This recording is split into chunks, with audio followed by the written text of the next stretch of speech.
الحمد لله وصلى الله وسلم وبارك على عبده ورسوله نبينا محمد وعلى آله وصحبه ومن اهتدى بهديه واستنى بسنته إلى يوم الدين. أما بعد, السلام عليكم ورحمة الله وبركاته. Through our past lessons and sessions, we have talked and elaborated on issues that are connected with fasting and the virtues of fasting in general, the virtues of fasting Ramadan, talked about few hadiths that are connected with Ramadan. We talked about the conditions that should be fulfilled in a person so that fasting would be considered obligatory on his behalf, on him, that is. And we also talked about the things that nullifies one's fasting. And through the previous sessions, I know that there are loads of questions that you have in mind. And I think it is appropriate for us to dedicate today's session and any other coming session, if there's enough time, for answering these questions, providing that I do have the answer. Because it is not acceptable in Islam to answer a question without having the knowledge to do so. It is very normal. It is normal in Islam for a scholar, for a person who has an extra edge of knowledge, to be asked a question and his reply would be, I don't know. I have to check. So don't think that there is a person that has an answer to all your questions. If I do have this knowledge, I will share it with you. If I don't, then unfortunately I would have to say that I don't know the answer. Maybe some other time I would look up for that answer and ask those who are knowledgeable and provide you with the answer. So if we inshallah start, do we have any questions? Yes, please.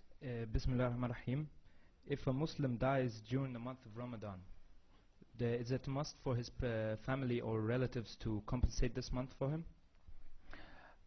If a person dies during the month of Ramadan, he is not questioned for the remaining of Ramadan because he's dead.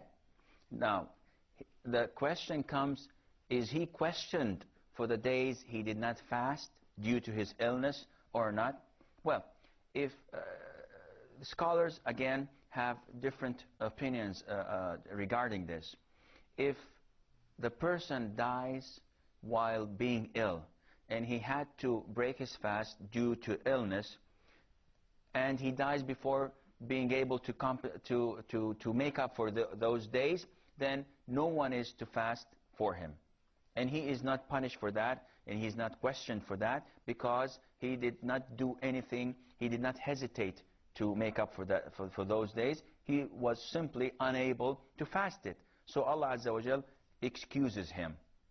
And we do not have to pay, we do not have to feed anyone for those days. But the question comes again, if this person became well, and then he stayed for 6 or 7 months, he had the chance to make up for those days, yet he did not. He was lazy, he did not do that, and he died. Do we ask his relatives to make up for those days or not? Again, there is a difference of opinion among scholars. Some of them say, yes, we do.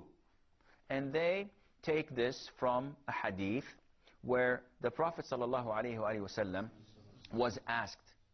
And this person asked him that his mother died with a few days that she vowed to fast. Yet she did not fast. In one of the narrations, he said that she died vowing to fast 1 whole month. And she died before fulfilling that vow. So do I fast on her behalf?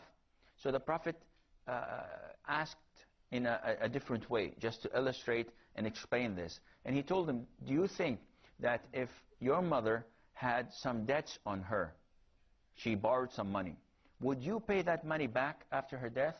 So the man said, definitely, yes, I would do that. So the Prophet said, ﷺ, then this month she vowed on herself is a debt to Allah Azza wa Jal. You should do that and you should fast on her behalf.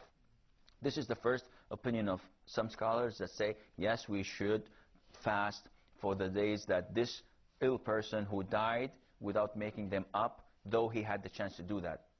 The second opinion says, no, you may not do that. And they explain by saying that all the deeds that a person does only benefits him. You cannot transfer the good deeds to others. So if a person is dead, then that is it. Nothing reaches him. But this is also a matter of different opinions. We have few hadiths from the Prophet ﷺ that governs this area. We are told that if you perform pilgrimage for a dead person or for a person who is unable to do that, it is accepted. So pilgrimage and umrah is accepted. We are told, as in the first hadith, that if someone has vowed to fast and he could not do that, you may do that for him. We are told that if you pay charity, if you give money to the poor, if you feed people, if you dig a well on behalf of a dead person, this current deed, good deeds, would reach, the reward would reach this dead person. All of these things we are told that do reach a dead person. So in this sense, they say it does reach the dead person. So the verdict that sits in between, and this sounds to be the most authentic verdict, is that if a person dies with days of Ramadan on him that he did not make up, though he had the chance to do it, but he didn't, you may not fast these days, because Ramadan is obligatory. It's one of the pillars of Islam. He did not do it, don't do it. But if he had made a vow on himself to fast a week or two, a month or two, then this is different. This is not Ramadan.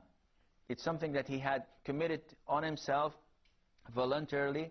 Therefore, those who are his loved ones, his relatives, his son, his wife, his father, his brothers, they are all able to compensate by fasting on his behalf. And it should not be appointed to one person. So if somebody died with 1 month, he vowed to fast 1 month and he died, we can split that. Yeah, his brothers each could fast a day or two, his wife could fast a day or two, his children could fast a day or two, and to accumulate that, it would be a whole month, and in that case, it would be accepted.